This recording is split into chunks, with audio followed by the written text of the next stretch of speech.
Let me explain what we're doing tonight. We have a great show, but before we continue, there are a few housekeeping rules I'm implementing to keep the Oscars running smoothly, okay? First, if your acceptance speech goes too long, instead of playing you off with music, we have something much more powerful.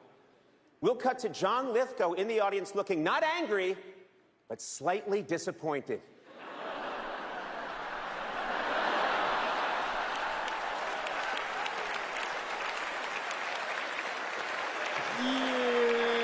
Yes, that's what you want, everyone. You want a slightly disappointed John Lithgow at your Oscars because, hey, I wasn't going to play the full intro to the Oscars because that would also breach copyright. We're not going to do that. We're just going to have some talking, and that's going to go great. Hello, welcome to the Periodic Table of Awesome. My name is DION, and I'm joined by Peter and Jill and Quinny, and tonight we're talking about the night of nights. Yes, we dressed up for it. It's the Oscars. Yep, I love everyone. Everyone didn't get the memo, including myself. I made a mental memo. This is the shirt that I run in. Yeah, exactly. This is our after party. Look. Yeah, absolutely. Yeah. We've been to Vanity Fair. We've been to the one that some of the other places. I was about to say we've been to the one at Yeezy's house, and then I went, no, we're never going to the party. And like it's 2 days later. Everyone's just trashed, and we're all over it. 3 days later. It's really good, and I'm not even going to bother putting up the spoilers logo because come on, it's post. It's already gone. I'm not spoiling anything. If you haven't seen the Oscars by now or the winners, what are you doing? You guys out live. But we're not going to spoil the movie plots, right? Because a lot of these films are actually still in cinemas at the moment. No, that is true. No, yes. in fact, there's a specific movie that did win one. I think that I will not spoil the ending because that would be bad and make it pointless to see. Anyway, we'll get onto that. But this, tonight is kind of just a free-form discussion, and hello, welcome to the chat. There's people in the chat. I hope you've seen stuff. Shout out in the chat of the ones that you saw of there, and I just want to come out with it straight away. Why did I watch every single fucking movie except for Anora? Dion watched every other nominated film except for the winner. I didn't get to Amelia Perez, and I didn't get to Anora. You do not even want to attempt Amelia Perez. It is hot trash. There we go. Straight into it. Quinny, no. I tried, but the only version of it I could get didn't have English subtitles at all. It had Swedish, it had Dutch, Norwegian, and I was like, that's cool, but I'd really like to know vaguely what's going on here. I think Selena Gomez would like to know what she said too. Yep. Right. Yes. Yeah. In terms of for the long haul, I watched The Brutalist. That was fucking long. At 3.5 hours, that's a lot of film. But there we go. Oh, thanks, Casper's in the chat there. Hello, just throwing out more subs everywhere for this.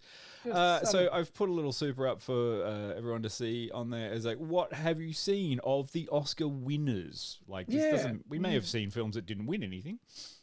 But what have we seen of the Oscar winners? And as we can tell, definitely there. Peter saw Wicked 3 times.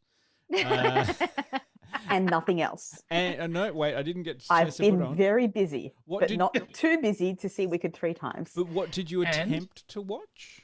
I really tried hard to watch The Substance. Even though I noped out of the review because I really didn't want to watch The Substance, and you guys were like, "Good choice, Peter. You'll hate it." It was one of the only ones I could access on streaming that I could try to watch for this, and so I really gave it a red hot go. Yeah, I mean, and how far did you get? Look, I can say that I've seen The Substance. I just kind of really started skipping forward towards the end. Oh no! Yep, that's still happening. Oh, no. Yep, that's still happening. Yep, that's happening some more. Did you get to the end? Yeah. Yeah, no, I watched the end. You saw Eliza Sue. Yeah, I watched. I was like, yep, okay, and that's how it ends. Sweet. But I can't claim to have properly watched the last. Just pure nightmare fuel for Peter. Well, okay. Here's the thing. You guys were correct when you told me that it was a good idea for me not to watch it. But it's not just because I don't like body horror. It's because I don't like Lynch, and I don't like Cronenberg, and I don't like the work of like any of the people who have obviously inspired this work. So quality has nothing to do with it. I was never, ever, ever going to like this film. And it's one of those experiences, like at the beginning, before I started to truly hate it, I was like, this is clearly very good in terms of a piece of filmmaking. And I can see all of the references to all of those auteurs within this piece of filmmaking, and I hate it. Fair enough. You can appreciate it, but it's not your cup of tea. Yeah, it's like I'm not bagging it and saying it was bad. I'm saying it was extremely not for me. Yeah. But that is completely fair. There are lots of films. You tried. Yeah. Yeah, gold star for trying. Yeah, exactly. Yeah. Thanks, guys. It's Very good. proud of gold you. star. But you Even though you did the wrong thing, you still told the truth. And we're so proud of you. See, I don't actually know whether that's a joke that translates outside of Tasmania even. No? Oh, is that like an in joke? I thought it was just a thing you were saying. No, it was a shut up. Sorry, Yeah, the popos out there. Yeah, the popos are coming for me after that shit joke. the Tasmanian police are just turning up going, "Oh, are you talking about Tasmania?" There were a bunch of Christian television ads that, as far as I'm aware, only aired in Tasmania. Oh. In between all of our other TV shows, and one of them was about a kid who got in the grandfather's car, knocked over the chicken shed, killed some chickens, but he knew you was in big trouble and he still told the truth. And we are so proud of you. They were American ads that they'd redubbed with Australian accents, and I don't know why. Yeah, so I'm sorry. There's probably a Tasmanian in the chat somewhere going, "Oh yeah, I know that." Yeah, they killed. I understood that reference. They killed those chickens and they got away with it too. Right. Okay. So, how do we all feel about the winners? And do we want to go through the top? Like, I'd say only say top tier because the ones that they like promote heavily. You mean that the technical awards mean nothing to you, Dion? No, I don't, because, you know, I'm a stan of below the line, being someone who has been below the line before, and will never be above the line. I was going to say, I'm pretty sure I live below the line and will be forever. But yeah, like, I mean, we can go through the top tier ones, but I want to find out whether or not you think it's deserving of the winners. Like, I mean, that's always a matter of subject to opinion. Because we already know the winners, but do we think, you know, do we agree with the Academy's decision on some of these based on what we've seen, or if there's something about a film which you're like, hey, I have some issues that I talk about. Well, do you want to go by category? Sure. I mean, I can go off the actual category as stipulated by the webpage of the Academy Awards I have open. Is that fine? Please. Okay, yes. We're gonna go right off the top. The top one that is there. I'll go descending, not ascending. Actor in a leading role, Adrian Brody for The Brutalist. How do we all feel about Adrian Brody winning over the very special boy who was very specially campaigning very hard to be a very serious actor? I mean, I think it was probably between him and Ralph Fiennes, but I would personally, I wouldn't give it to Adrian Brody just because he doesn't have a very good reputation as being a good person. So, but we're not rewarding on whether people are good people or not. It's the merit of their acting. But I haven't seen. Isn't there some kind of controversy also about them using AI to correct his accent? I haven't read into it. Somebody was talking to me about it. The AI for? No, I thought it was from background. I didn't know. Yeah, I didn't know what the AI controversy was, particularly because I haven't looked into it. But as I had just mentioned I did watch someone who is an architecture historian brutally tear The Brutalist down as a matter of like, this is a bad film about architecture because they don't understand architecture. So, you know, like that's The Brutalist in general. Okay. But in terms of the acting, you've watched all 3.5 fucking hours of it. But I saw. Did you think his performance was best actor worthy? But I saw 4 of the 6 nominated films, or did I say 5? That's cool. Answer the question. Did you think his performance was Oscar worthy? Comparative to the other nominees, I kind of think, he did do a really good job because he kept it solid for 3.5 fucking hours. but Okay. you know, the only Timothée Chalamet could have won for A Complete Unknown, but that was also a strange thing. And then he was going up against Ralph Fiennes, who I felt like did an okay job in Conclave, but he wasn't really stretching himself that much. And then you had Sebastian Stan in The Apprentice. The Apprentice, and I mean that was an okay film, but it wasn't great. Yeah, but it was a really good character It acting was a job. fucking good. Like performance. Sebastian Stan, if we're talking about the best actor nominations, I mean that was a genuinely very good character acting. I didn't Yes. see Sebastian Stan in there anymore. Yeah, Like, exactly. I lost him in the role of Mm. Trump. Yeah. And that to me is pretty fucking impressive. Because it also wasn't a parody and it wasn't a caricature. Yeah. It was a performance of a person. And that's really impressive. I'm just going to provide counterpoint, Dion. When you say best actor, I'm going to give you the worst actor as voted by the Razzies of this year. Oh, yes, please. Which I know a lot of people don't like the sure, Razzies. yeah, They think that they're harsh, that they're unnecessarily cruel. However, the worst actor from the Razzies was Jerry Seinfeld in Unfrosted.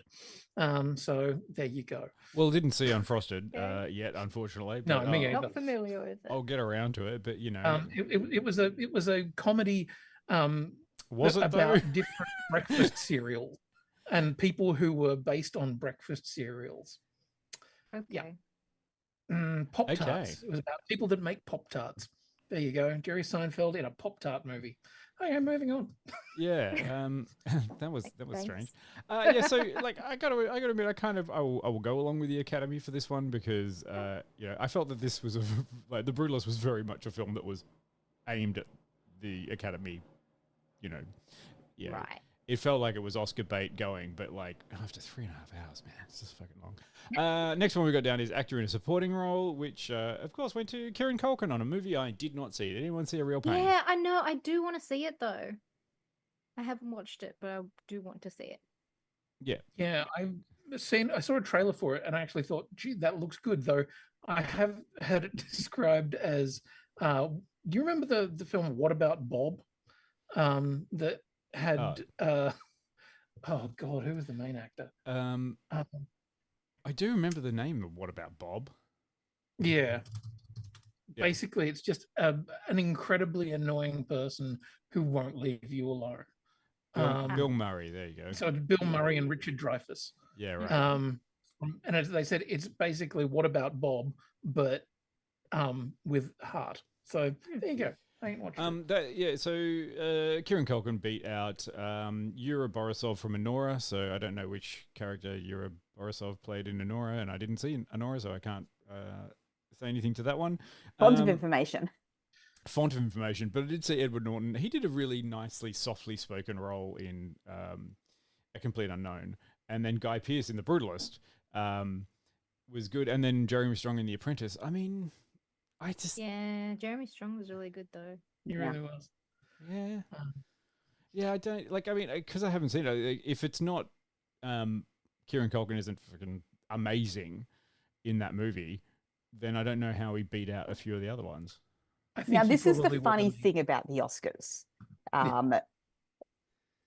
There is no guarantee that everybody who voted is not coming from the same perspective of you right now. Like, Sure. I saw some of them. Very much like the actors. The idea is that everybody who is part of the Academy or the voting population is supposed to watch all of the films before they cast their vote. But that can be a lot of films to watch. A lot of films to watch. There's nothing to say, Dion, that the people who actually voted weren't doing the exact same thing that you just did. Hey. Hey. I have to respect that opinion because you're literally the person who has won a really prestigious award. No, apparently that category is actually decided by a panel. Okay. So much more legitimate. what And before we move actually, on, that's genuinely what I was told at the time. right. I think if Australians gave out film awards, they'd probably be decided by a panel beater. So before we move on, our worst actor, worst supporting actor, John Voight for Megalopolis, Reagan, Shadowland, and Strangers. Oh, not just one movie, but for multiple not just movies. one, a whole bunch of them. Well, I mean, you saw Megalopolis, didn't you, Quinny? So can you Yes. confirm whether or not John And it Voight was was? fucking terrible, and he was utterly atrocious in it. However, I wouldn't say he's the worst person in it. I actually think Shia Right. LaBeouf in Megalopolis should have won worst supporting actor because he was awful on a level completely heretofore unseen. So there you go. Any other things you want to talk about for the supporting actor? No. Should we move on to the next one? Actress in a supporting role. The winner Zoe Saldana. Have not seen Amelia Perez. Who saw that? Anyone see that? No. Okay. No. Beating I've out heard it's dog shit. I'm not going to touch it. Monica Barbaro in A Complete Unknown. Ariana Grande in Wicked. Yay. Felicity Jones in The Brutalist. And Isabella Rossellini in Conclave. And I completely forgot Isabella Rossellini was in Conclave until just reminded then. Oh, wow. Did you just move to actor in a supporting role? Yeah, I didn't get actress in a leading role because I just moved the mouse too quick. Oh, right. Because I was like, you were looking at the wrong list. I've got to admit to this, all right? If I do something wrong, I just need to cop to it straight away, and hopefully, we'll fix it in post. We'll shuffle them in. Hopefully, post. the police will forgive me for killing that chicken. There you go. I'll skip back to actress in a leading role. I'm looking at this list and it's wrong. We'll do supporting role straight away. We'll come back to leading role. Okay. Look, I hadn't seen Amelia Perez. Amelia Perez, so I don't know whether or not. I don't know. I mean, I thought Ariana Grande was amazing in Wicked. Yeah, I'd give it to that. Actually, I feel all the performances in Wicked were good, to be honest. Yeah. I mean, yeah, like Isabella Rossellini was kind of good in Conclave, but also she wasn't really there for a lot of the story of it because it was about voting for a new pope. So she was important for certain parts, but like not for a majority of the bitchy voting sessions. Yeah. Okay. Yeah. I guess if people, I'm intrigued to know whether anyone around that we know has watched Amelia Perez and enjoyed it. Like, if you are listening to this afterwards, please get in contact with us. Drop us a voicemail or send us an email or whatever. I would like to know who has watched it that enjoyed it, because almost everybody I've talked to has been like, I didn't watch it. Or if they did, they like hated it. Jill? Yes, because like every fucking gay podcast that I listen to, everyone's like, oh my God, it's absolutely trash. The songs are so bizarre. They don't really follow like typical like musical movie structure. Like it's all a bit jarring and disjointed, and yeah, the story is like not great. And like the guy that made the movie is French. It was all shot in France.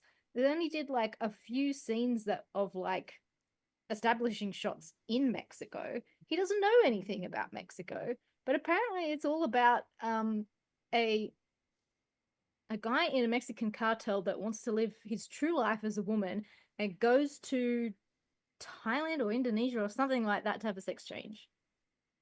That's what the movie is about. And there's music. And it's a musical. Yeah. Yeah. I really wanted to give it a go. I just didn't find a thing. What was the Razzie for the best supporting actress? Before we go worst back to, supporting actor, worst actress supporting was Amy Schumer. Also for Unfrosted. God. I kind of want to see What Unfrosted. is this movie? Is Unfrosted the showgirls of this generation?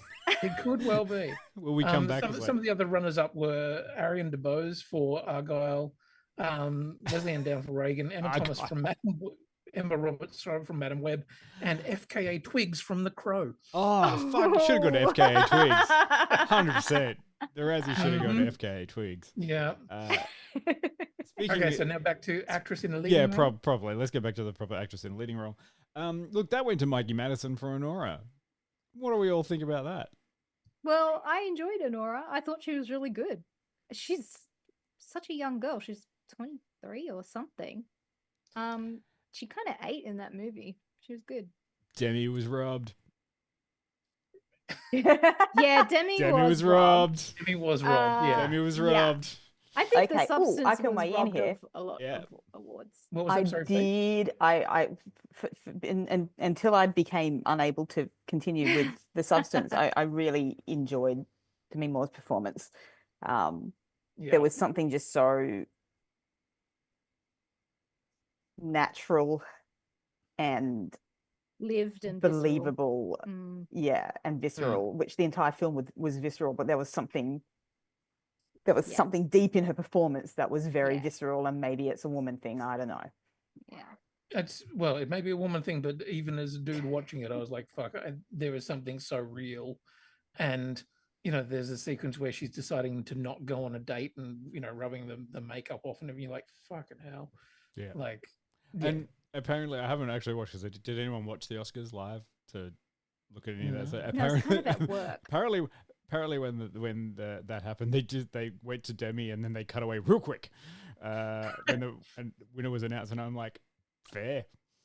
Like, yeah. If that was announced, and I'm like, are you kidding me? I was in a movie about the problems of youth, and I just lost to someone who is like literally someone from the the other end less of the than substance. half of her age, yeah. Yeah. So I can understand why she would have just had a little aneurysm, like.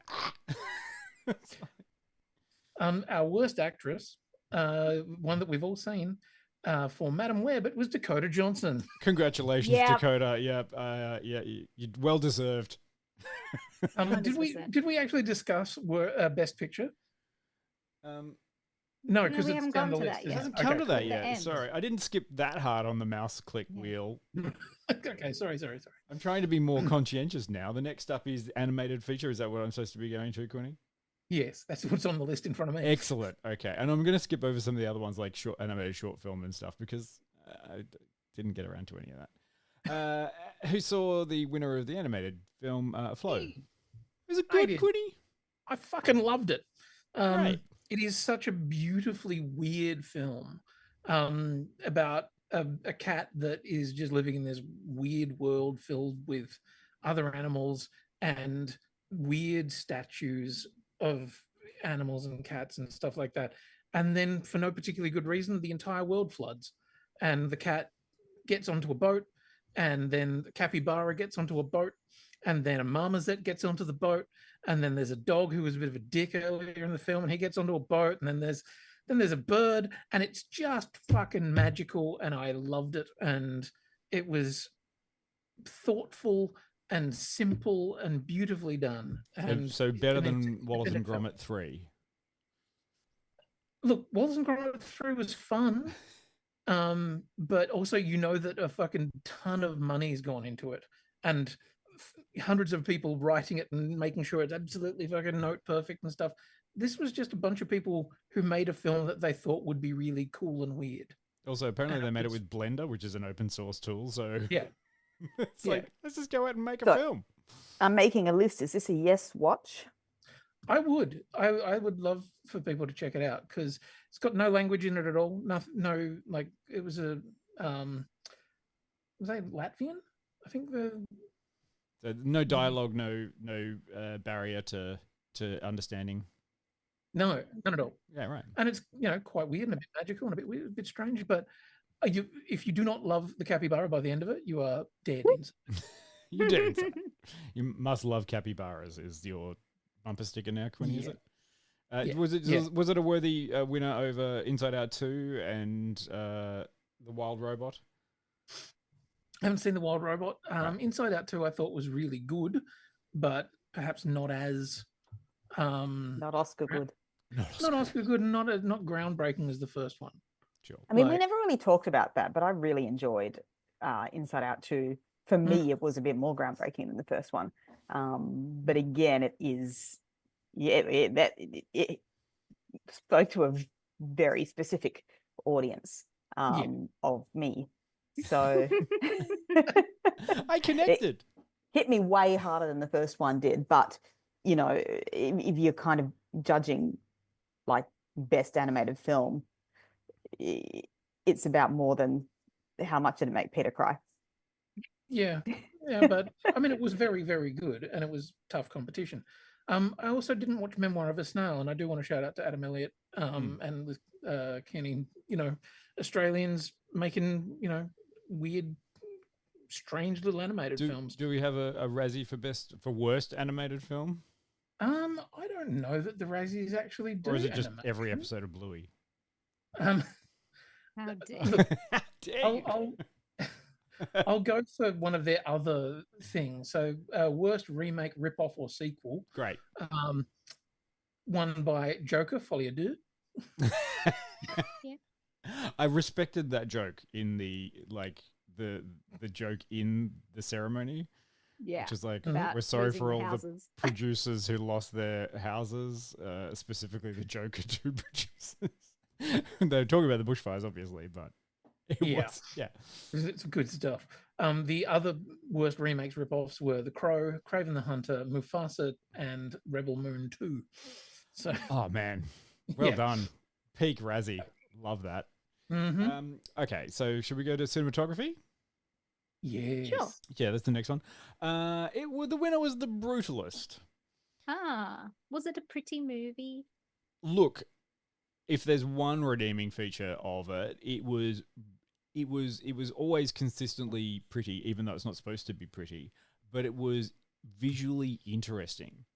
So they made choices in there, which was like one of the most interesting opening sequences is when they're on the boat coming to America, immigrating into America, and when the first time they are looking at the Statue of Liberty, because the camera's kind of following them and it's trying to explain how difficult it is on a ship. It's like twists and turns and it's cramped and it's everything. The first time you glimpse it, it's completely upside down on an angle, but it's still a beautiful frame and a wonderful picture of the Statue of Liberty holding the torch. It's just upside down the other way around. And that's kind of the film. It takes really beautiful imagery and presents it in a way that could be a little bit stark and disturbing. It also appears to have used a cinematic film format that hasn't been used in years in Hollywood. Like it seems to maybe be a very technically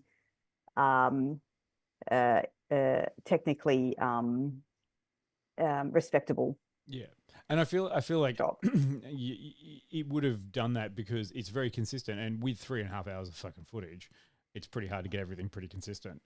But what I will say is, I'm not sure it beats out both Dune Part 2 and Nosferatu in the framing. Because like, even though you do get some really great imagery from The Brutalist, it's 3.5 hours long, and a lot of it is focused on a tight frame about the acting. So I don't think it was that pretty comparatively. Okay. I mean, I thought Dune 2 was very visually striking, but it was also more of the same from Dune 1.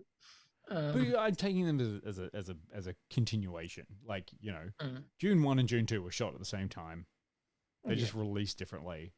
And he was either going to get nominations for Dune or Dune Part 2. Right. It's like the Lord of the Rings. Lord of the Rings comes out and it's like, well, got nothing for the first one, got nothing for the second one, and then for the last one, all the awards. Just have to do it. Also for Nosferatu, because like Nosferatu was a beautifully shot film. I mean, it did a lot of moody stuff. I wouldn't say that it was appealing to me in a cinematic kind of way, but it was, I don't know, did its job. Right. Workmanlike. Yeah. The framing was good. I mean, it was dark and you were still able to see stuff. Yeah. I always appreciate. I hate when something's really dark and you just can't see anything. Oh my god. Yeah. Yes. You could see every It was dark, but there was still contrast, Yeah. Yeah, every wrinkle on that appendage, On that when it vampire peen. when it jumps out at you. Like, people were shocked when they went to watch The Watchmen in IMAX, and they were just like, Christ. I don't want to see Nosferatu in IMAX. No, don't go see Nosferatu in IMAX. Ah! And weirdly aroused. Anyway, was there a cinematography Razzie or no? No. Is there another category you could throw at us for? Worst screen combo. Oh, yeah. Sure. So some of the nominees for this were the entire cast of Megalopolis. Dennis Quaid and Penelope Ann Miller in Reagan as Ron and Nancy. Any two characters from Unfrosted at any point in time. This Unfrosted. And Frosted. yeah, and anyone acting opposite Jack Black in Borderlands. But the winner of Damn. the winner of worst screen combo was Joaquin Phoenix and Lady Gaga in Oh. Joker. Leaping Oh. the category. I hope they turned up to accept their award. No. No. All right. Next one. Next one of this is costume design. I 100% agree with the winner for this one. 100% agree. Well, Peter might be able to explain. Is this something that we've talked about already when we've talked about it at length, Jill? Yes, it was Paul Yeah. Caswell won for best costume design for Yes. Wicked. Yes, It, cool. but, I Well mean, deserved. it was one of the things that I came out going, oh, Yeah, the Mhm. costumes. yeah. They're stunning. Like utterly, utterly stunning. But was it any better than Nosferatu? Let's be honest. I'm joking. I'm really joking. It was going up against what? Nosferatu, Gladiator 2, Conclave, and Complete Unknown. And, I saw a Complete Unknown. I thought that was really great. They did really good period costumes, and they looked authentically like a folk concert stuff. And I thought Conclave was like, come on, it's Pope gear. it's a group of Italian men who just hang out with each other the whole time. It looks immaculate, but they're all dressed the same. There's no difference.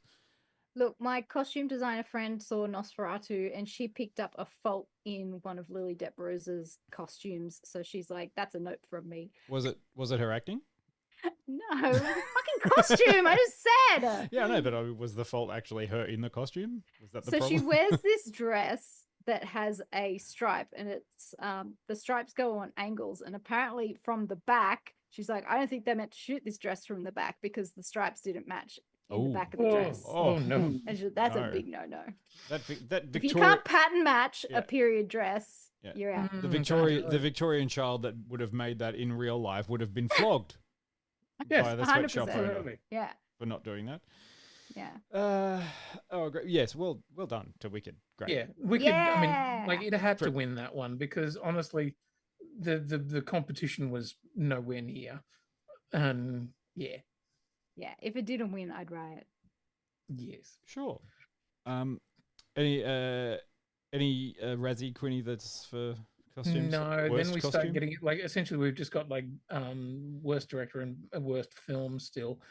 We also have worst screenplay and some other stuff, but we'll get to that. Okay, that's all So right. let's move on. A little skip. Next one is directing. So the winner was Sean Baker for Honora, Okay. going up against Brady Corbett for The Brutalist, James Mangold for A Complete Unknown, Jacques Audiard for Emilia Perez, and Coralie Farjat for The Substance. Now, there has been some controversy. I would have about- gone for Coralie. Yes, I probably would have gone for Coralie too. I think that was a really powerful one, but there's been some, there's always controversy. But there was quite a problem with the production of Honora because they had to be shut down halfway through to turn it into a union gig because it started out as a non-union gig. Oh. And IATSE had to step in and get everyone paid correctly. Because if they halfway through they realized if they kept Yeah. on working on it they'd lose their Yeah.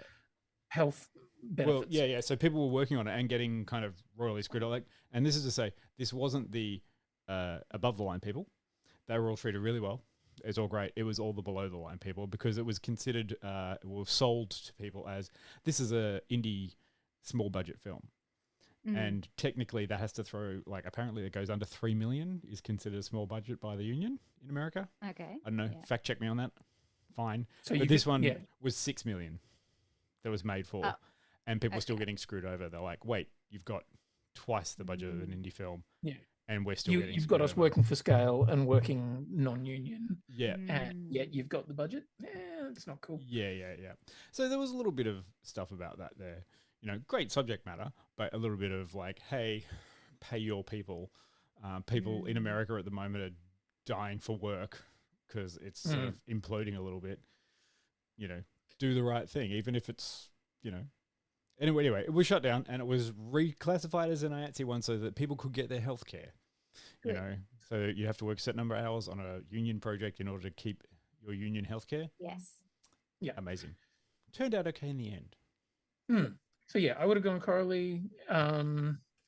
Look, James Mangold, he does some good stuff, but I only watched a little bit of The Complete Unknown, and I was like, oh yeah, it's very pretty. It's really consistent. Like, I got to say, like, if there's one thing for that film, it was a small snapshot of a 10-year period of that, you know, character, and I call Bob Dylan a character because he kind of is, and he even knows he is, of that character's life. And it was really well done, but it was like a small snapshot. So I can sort of understand why it wasn't, you know, great received. But Timothy gave it a red hot go. Okay. Do you want worst director? Yes. Yeah. Okay. So the nominees were for Unfrosted, Jerry Seinfeld. Oh no, he directed it too. For Borderlands, Eli Roth. For Joker Folie d'Or, it was Todd Phillips. For Madam Web, S.J. Clarkson. And the winner of Worst Director for Megalopolis was Francis Ford Coppola. Oh. Who FFC. wrote a very, very upset email to the Razzies. That's great. I kind of want to be the Razzies. Yeah. That'd be amazing. Like it's one of those things where you're like, you've kind of got to have a sense of humor about it. Like, yeah. you know, okay, this didn't work for people. And he wrote a very, If you're going to be part of the culture, you have to accept that people are going to either like or dislike your work. Yeah. Yeah. And we're allowed to be vocal either way. Look. Yeah. So part of his line was, in this wreck of a world today where art is given scores as if it were professional wrestling, I chose to not follow the gutless rules laid down by an industry so terrified of risk that despite the enormous pool of young talent at its disposal, may not create pictures that will be relevant and alive 50 years from now. Okay, but you don't get scored in professional wrestling. Francis. No. Francis. You Admittedly, he does start it by saying, I am thrilled to accept my Razzie. So. Oh, good. But Francis, you literally hold the purse strings to be able to fund all of that for all of the creatives who are young and up and coming. Like, do you not see? It's like, oh, people aren't doing creative things and won't fund stuff. Like, you could. Like, all of you creatives who in the 60s and 70s came out and made these blockbusters and did all this, you have more than enough money to do that now. You could sit back and go, I've done my films, now I can just throw $5, $6, $10 million, $3 even, you know, and just he continues. Sorry, the second half of it is a ripper too. What an honor to stand alongside great and courageous filmmakers like Jacques Tati, who impoverished himself completely to make one of cinema's most beloved failures, Playtime. My sincere thanks to all my brilliant colleagues who joined me to make our work of art, Megalopolis, and let us remind ourselves that the box office is only about money, and like war, stupidity, and politics, it has no true place in our future. That's actually a good. Yeah. That's a good statement. That's a fair. Honestly, That's why I relevant wanted to read statement. the second half. I was like, Sure. it kind of turns it around on that last bit. Yeah, look, I don't agree about his view on films being rated and scored because I'm sorry, but yes, it is an art form, but it's also a part of entertainment culture. And if you're going to participate in that, you have to be open to criticism. Sure. And if we just get away with like ratings or scores, our entire podcast's format needs to be thrown out and start again. Yeah. Yeah. And ratings on a mass scale can be absolutely ridiculous. Look at what happens when something upsets a community and it just gets massively review bombed. So yeah, you can take ratings with a grain of salt. You can take reviews with a grain of salt. Yeah. There'll always be somebody who likes your film and somebody who doesn't like your film. Even if it's an excellent film like The Substance, there might be people that hate it with a crying passion. Well, Lady Gaga finally addressed like the folie à deux controversy, or not even controversy, but just like outpouring of hate for the movie. And she's like, look, sometimes people just don't like something. And I'm like, and that's fine. Honestly. And look, Francis Ford Coppola is an auteur and a veteran director that has given us some of, modern cinema's greatest and most interesting moments. And I think Are you talking about Godfather Part 3 there? But I think if great filmmakers don't make bad things sometimes, maybe we would never kind of get better. But I and he's allowed to do what he wants to do. And I also think that maybe a shitload of money shouldn't be spent on large-scale artistic experiments. Because, back in the day, those kinds of like artistic experiments that the auteurs were doing, they were on a very different budget scale. And that's kind of part of what made them work, because you can really think about the art and not the kind of million budget lines. So I don't know. I never actually saw Megalopolis because, again, like you guys saw it, and then I was like, I can only have time to watch Wicked 3 times. I respect that statement. I think that's reasonable. It's a reasonable statement, but fair enough. Okay, so what's up next? Documentary feature film. Let's skip over this category. Documentary is not a real category anyway. Thanks, Queenie. Skip over it because it's really embarrassing that I haven't watched any of the nominees. So yeah, skip. No, I was joking, Peter. Well deserved and well won, apparently, because I haven't seen it. No Other Land, the documentary about Palestine, basically, the West Bank. Okay. Yeah, this is the one that was actually made in secret. No, so this is a separate one. So out of this, interestingly, I have seen one of these, which was thanks to DocPlay, and DocPlay is a great streaming service which anyone can go and watch. I think you get 2 weeks free at the moment, but it's a great service, and they have all of the nominees available to stream right now. So not a paid ad. There's no paid, but I got to go and see the Porcelain War recently, and it was amazing. And so that one was about artists, so two porcelain artists who are in the Ukraine, and they got sent cameras by some Australian producers, funnily enough, and they filmed their life and shot what was happening in Ukraine from the start of the invasion to only, I think, last year, and smuggled the footage out. Like, it was literally like sending stuff into a war zone and getting it out of the war zone. And then it was all edited together and put together in it's a really touching and beautiful sort of different view. It's because, they're explaining, like, these are two porcelain artists. What do? Well, they go to their day job, which is fighting and shooting people, and then they come out of the front line, and then they go back to making beautiful porcelain sculptures because it's important, and it was interesting to see. So I highly recommend that one, which I have seen. Want to see No Other Land? Probably good. it's a hard thing with documentary. You know, usually they're all great. Once you watch a documentary, you're like, that's amazing. Should it win? Yeah, all of them should win. But there's always, unfortunately, for a lot of people, there is that barrier to going, oh, I've got to watch a documentary. You know, there is a thing where it's like, this is Don't something I make do. me learn something. Exactly. Don't make me have to engage Don't with make me think reality. about the world. Yeah, What do you let mean me this live is in my happening right now? beautiful- Yes. Yeah. Exactly. Yeah. So Okay. yeah, I recommend go out and see it. Go see all of the documentaries somehow, or through DocPlay because you can. And yeah, Short film documentaries. I've not watched any of these, unfortunately. yeah, they're only short ones. I think. Film editing. Ooh. Mm, So I'm just having a look who's on there. Okay, there's Wicked, Amelia Perez, Conclave, Brutalist, and Honora. Didn't see Honora. Starts getting kind of repetitive after a while, doesn't it?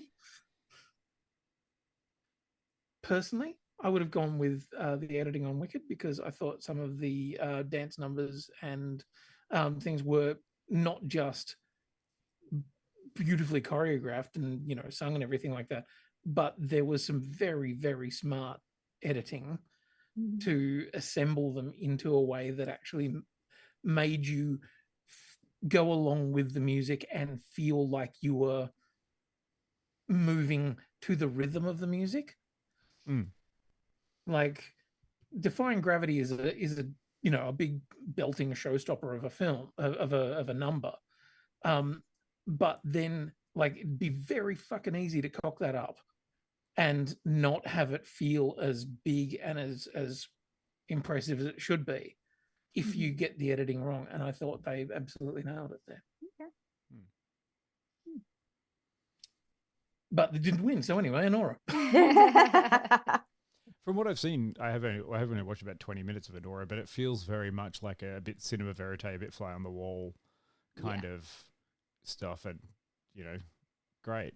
I'm going to wait to see what happens in the end. It's not as funny as I was promised. Someone said it was a dark comedy or a comedy, and I'm like, not that funny. Anyway. Is it funny? It had a few moments, but it's kind of like funny in a wry situational kind of way. It's not like they're not doing gags. There's no real comedy. It's just like, this is the situation that you're in, and these are the weird things that are happening, and it's kind of wry. I would say. Okay. Yeah. Now that I'm not at work, I might have another go at international feature film. Yes, did we get to that one? We are at international feature film. Yeah. I haven't seen any of them. Yes, you did. You saw Flow. Oh, sorry, I saw Flow. I was fascinated by the German entry, which is The Seed of a Sacred Fig. Oh. So this was the film that I was thinking of. It is a film that was shot entirely in Iran, that was entirely illegal. So the filmmaker wasn't allowed to make films, has made films in the past and has been punished for that. Couldn't, like, anytime that they wanted to film, they needed to go out and get a permit. So they were getting permits to say that they were making an entirely different film. And the director was not on set, was watching remotely. That was the only way that they could actually direct it. And then at the end of it all, they cut it together. Well, they had all of the footage, and then the director walked out of the country because that was the only way that they could get out, and edited the film in Germany, which is why it's the German entry. Okay. Yeah. Right. Interesting. Yeah, it's not the first film that has been made in Iran in that manner. Yeah, but it's interesting. I didn't actually know that. I might have to try to seek that one out and give it a watch.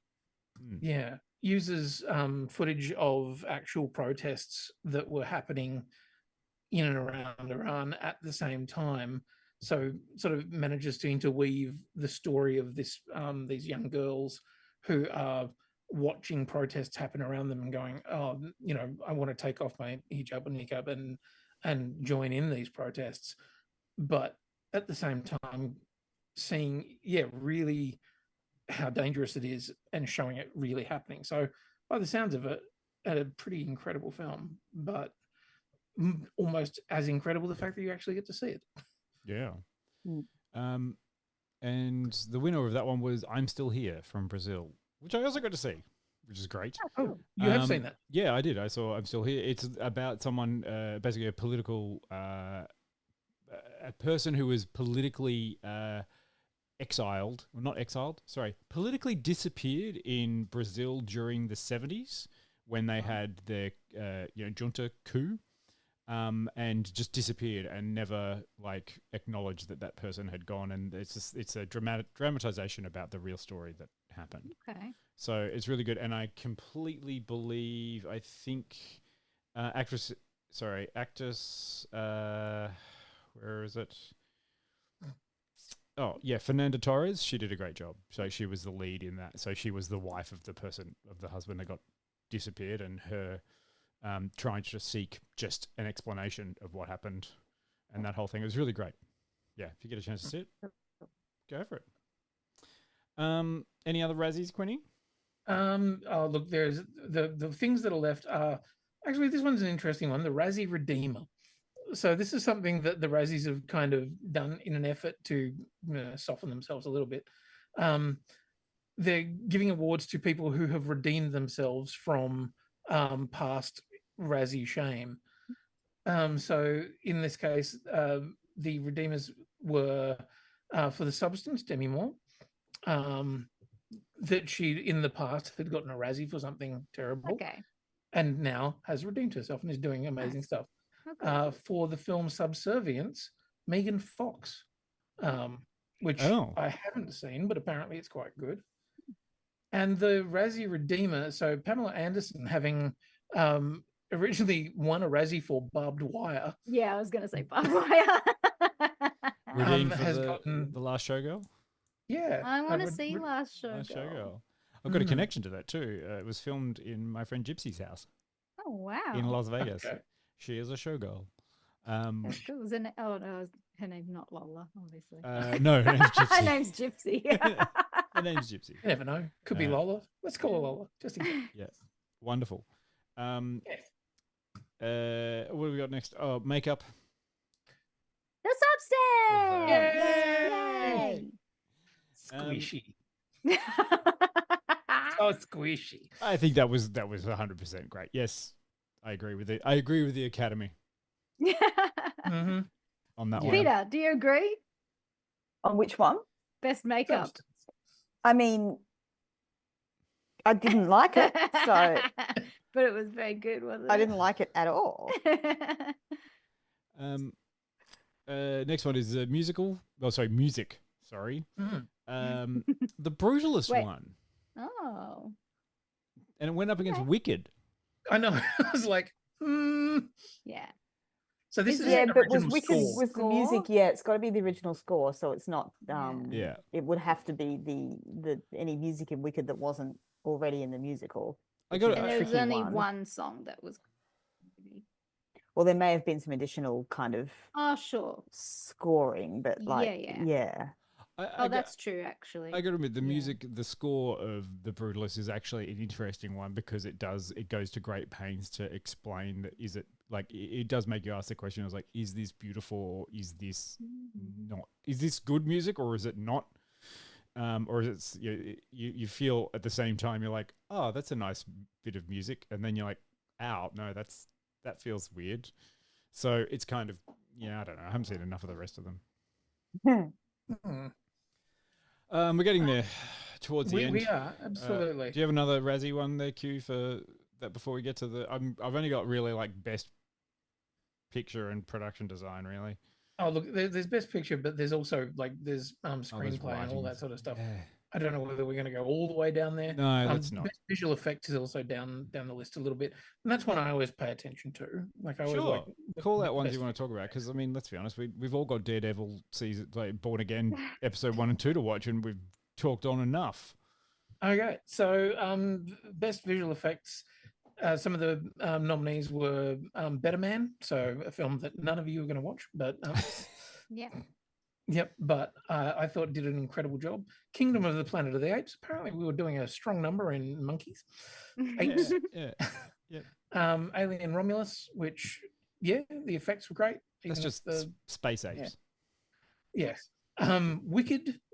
Yes. I thought it was very, very pretty. That's just flying. That's just flying apes. It truly was, wasn't it? It's very monkey heavy. Yeah, it's a monkey heavy Big year for category. Who was the best monkey? And the winner of the best visual effects was June Part 2. Oh, Jill's face. Yeah. oh. Yeah. I'm not entirely sold on that. June Part 2 also won Best Sound, which I'm kind of like, That just for wow. yeah. Look, I mean, I think June 2 won because of the Harkonnen Giddy Prime Colosseum scene shot with all of that kind of infrared footage. Come on, that was an amazing visual jarring. Like, you know, you're shooting in a desert. How do you make that look good? You made it look good kind of like this, and then you need to create a different planet completely.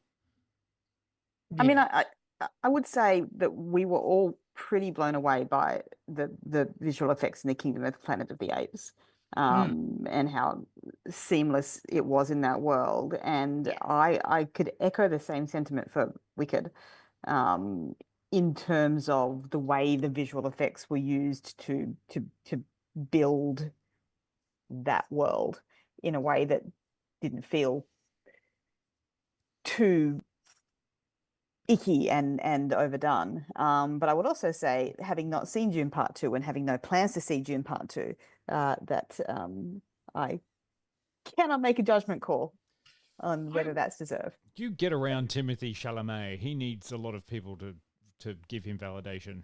He was in a lot of films. I don't know why I just can't bring myself to do it. Ah. I just like it's like I'm almost having like a physical resistance to watching Dune Part 2.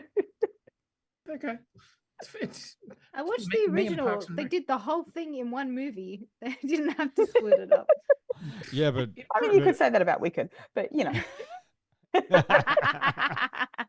Look, if the Brutalist can be 3.5 hours, why can't you just get one Wicked movie or one Dune movie that goes for 3.5 hours? Come on.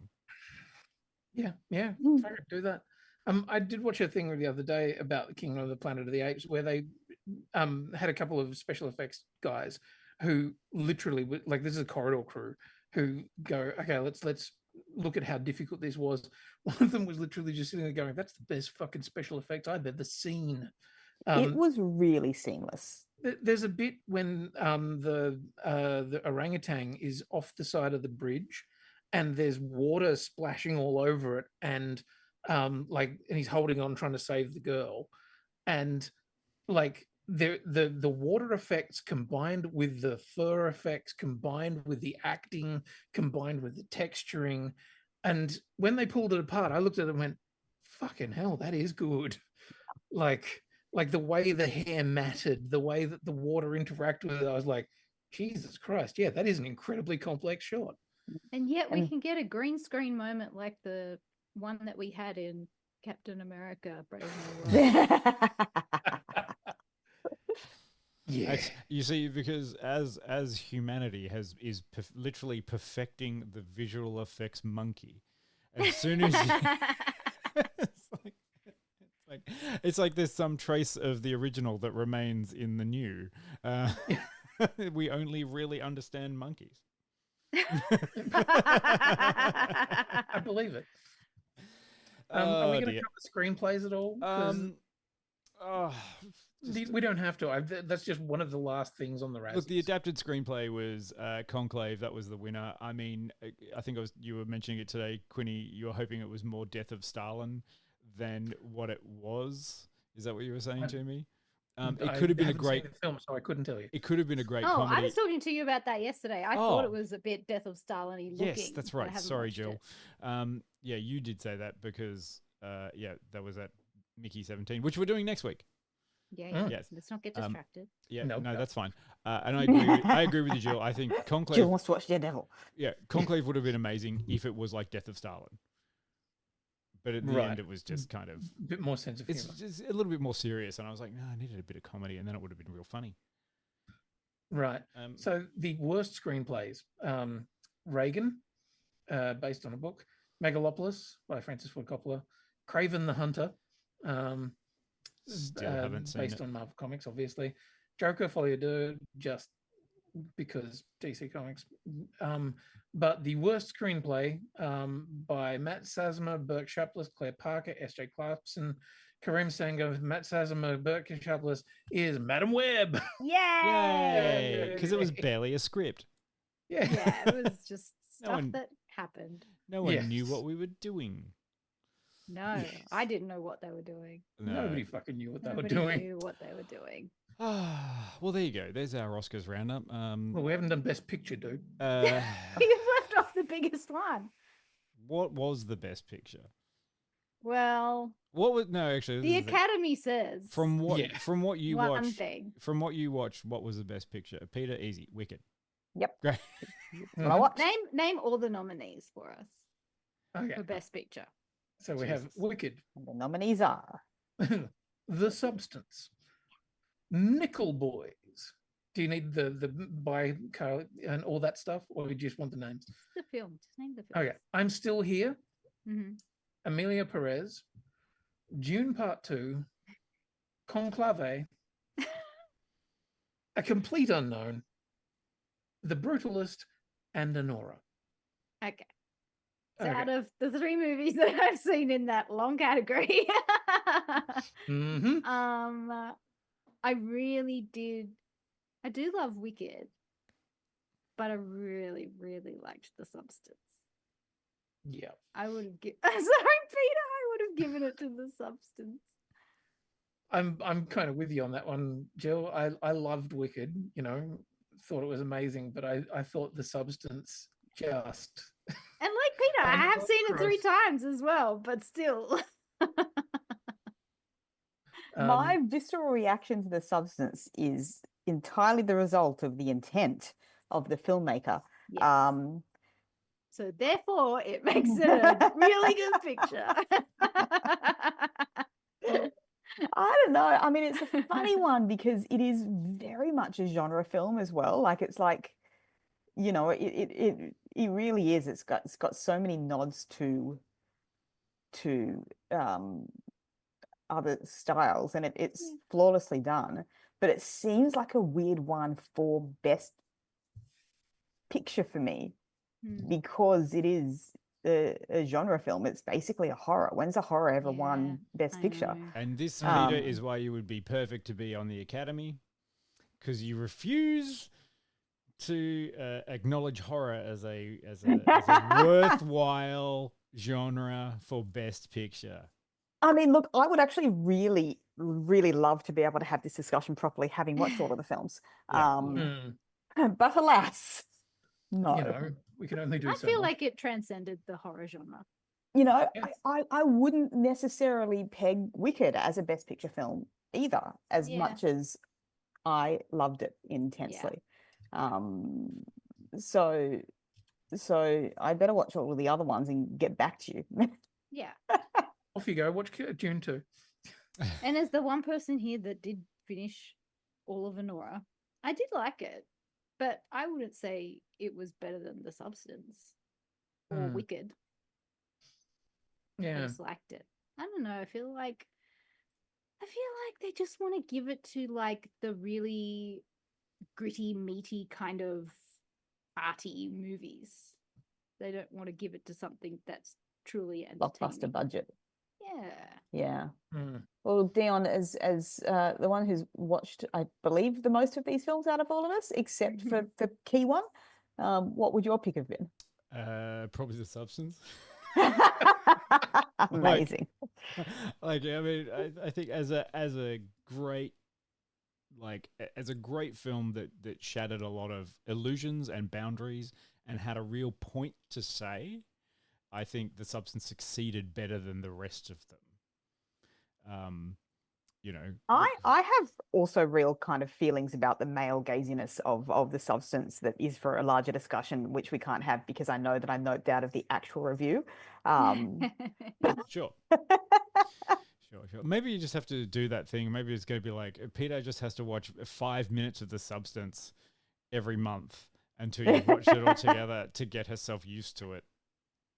Going at it, but Exposure theory. Yeah. But then Honora, from what I've seen of Honora, has the same kind of male gaziness issues. Honora and is kind isn't of like actually directed by a modern... woman the way The Substance is. Yeah, that's true. Honora, I would call like a modern retelling of Pretty Woman. Right. Okay, that's interesting. Yeah. But like without the happy ending. Without the spoilers. Cinderella, I mean, without the Cinderella aspect. Yeah. Actually, there's plenty of happy endings, Yeah, but I mean, no shortage not of for- happy Well, Jill, not are there for really any Honora. happy endings in life? Speaking, well, I mean, depends how much you pay. But speaking of spoilers for endings, I highly recommend. I would not spoil Conclave because there has a twist in there which makes it make sense. And I think if anyone spoils it for you, it kind of undercuts the whole tense argument of the film. So, is Conclave good? Yeah, it's okay. It's like it's fine. It has a long thing. I just don't think it was really Oscar worthy. Everyone's doing a great job. But it's just this real bottle story. It's kind of a bit weird, but that's what the papacy is. It's a bit weird. Yeah. Did anyone in the chat watch more of the Best Picture nominees than we did that can give any further insight into, aside from The Substance? It's got to be The Substance. What was the Razzie for worst I was going to say, film? do we want to know what the Razzie Yeah, for what was the worst picture was? Okay, well, the nominees. So Mark Joseph as the producer of Reagan is one of the nominees. Michael Bodenman and Francis Ford Coppola producing. Sorry, are you doing? I'm doing the nominees. Yes. Okay, yes. because you're just saying people's names, not the. Oh, sorry, for Reagan. So Mark Joseph, producer for Reagan. Francis Ford Coppola, producer on Megalopolis. Todd Phillips, Joseph Garner, blah blah blah. Joker, Folie à Deux. Avi Arad for Borderlands. Oh. And somebody who we actually had as a guest on this podcast. Yeah. The producer of Transformers 1, Lorenzo Di Bonaventura, producer of Madam Web, and the winner is Madam Web. Oh. Congratulations, Madam Web. You're the great dame of the Raz world. You're up there now with Catwoman. Yep. Showgirls. Yes. Well, that seems very misogynistic, the Razzie winners. Yeah, now that you mention it, that seems like this. Wow. Hang on. Yeah. Actually, it's like, yeah. Oh no, we're forgetting things like Battlefield Earth and Butterfly, Gigi. Hey, this seems very misogynistic. It seems like it's always about women. Like, You might have come across a little blip in the way things are review bombed sometimes online. Yeah. And how that maybe sometimes influences larger public opinion and how well the films do. I'm going back right to the early days of the Razzies, though, and some of the Razzies are pretty spectacular. So in 1985, we got Rambo: First Blood Part 2.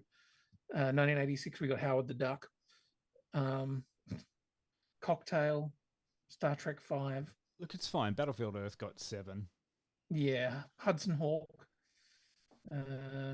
Cats got 6. But yeah, it gets Showgirls and Striptease one after the other. Yeah. Oh, look, Oh, that Wild was the one Wild West. That was the one that Demi was in that probably got her.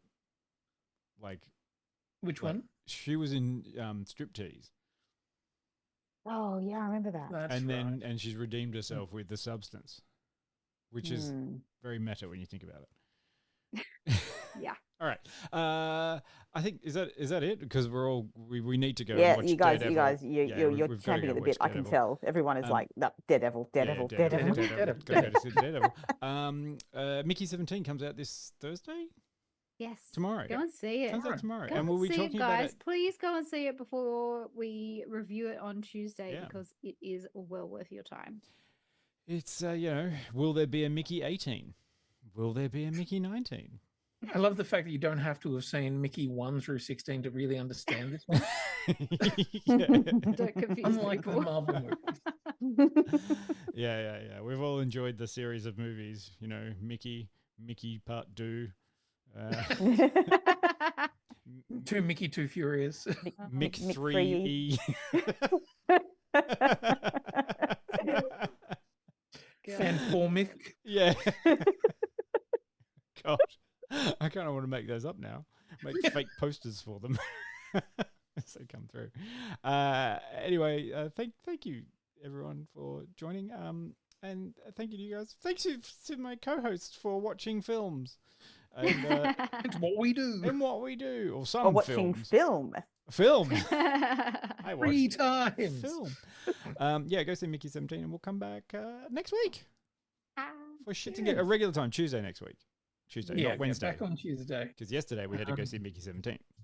So then we're going to that's what they were doing. Yeah, and Tuesday for 2 shows and then Wednesday for the 26th.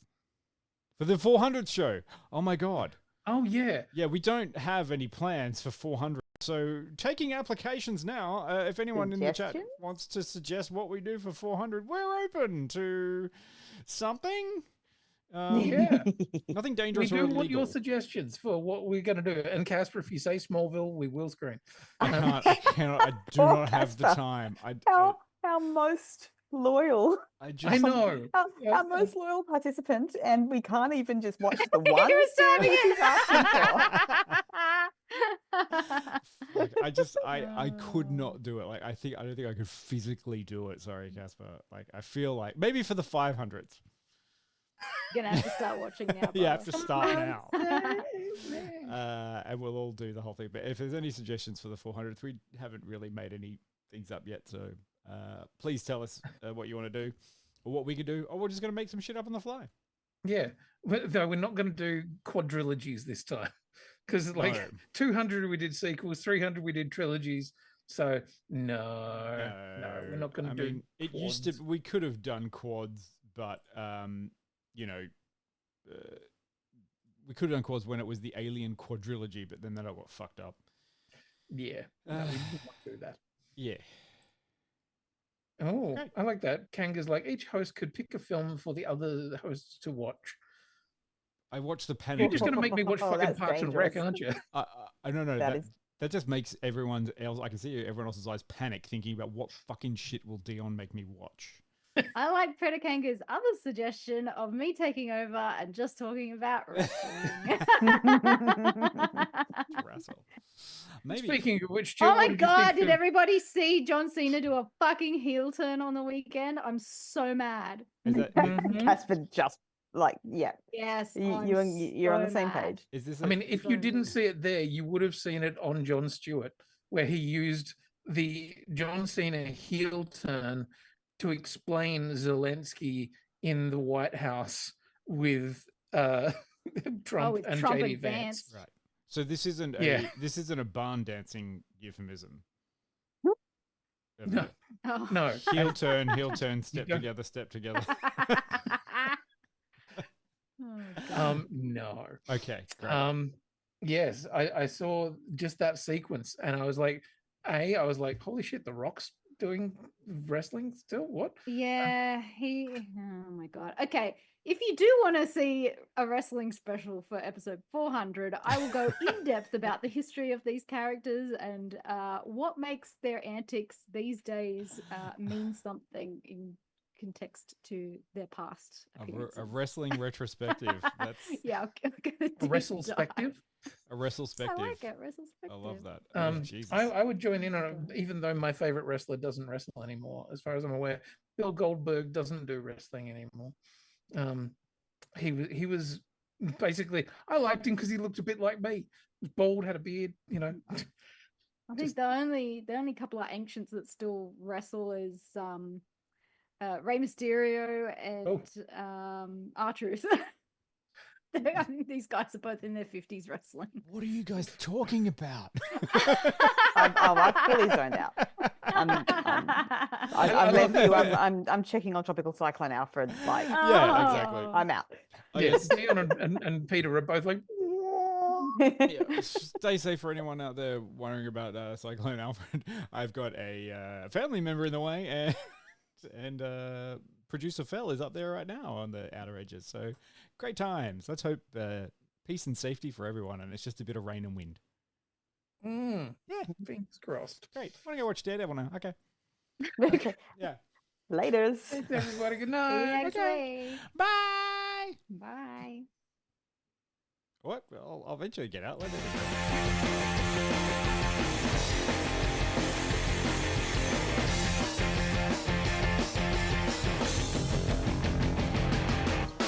I wanna live in a world full of heroes, not sit here counting zeros in a cubicle downtown.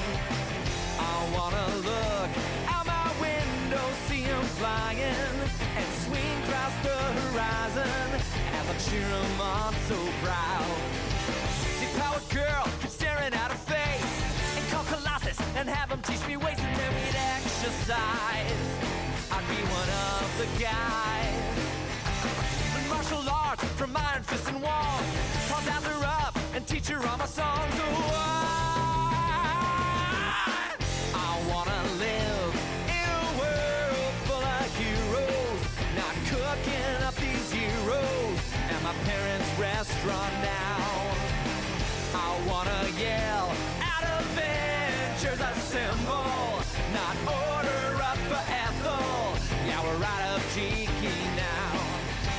Date Emma Frost and have her read my mind, or Magdalena, her artifacts I find, and then we catch a symphony. It'll just be her and me. Call Lucky Barnes and arm wrestle for hours. Visit MMA and bring her lots of flowers. Oh,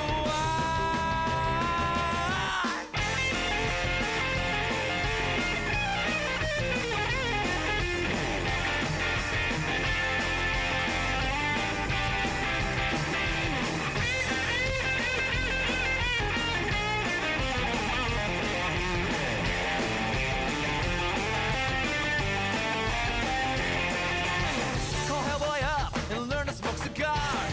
Be Tony Stark at all the trendy bars. It'd be a guy's night out. We'd make that wolf pack now. I'd run with Flash and do a marathon. Vacation to the Savage Land for fun. Oh, I wanna live in a world full of. I wanna live in a world full of heroes. Have NPR and CNN describe the latest teams. I wanna tuck my kids inside and read them stories of superhuman glory while the sleepy faces beam. Go!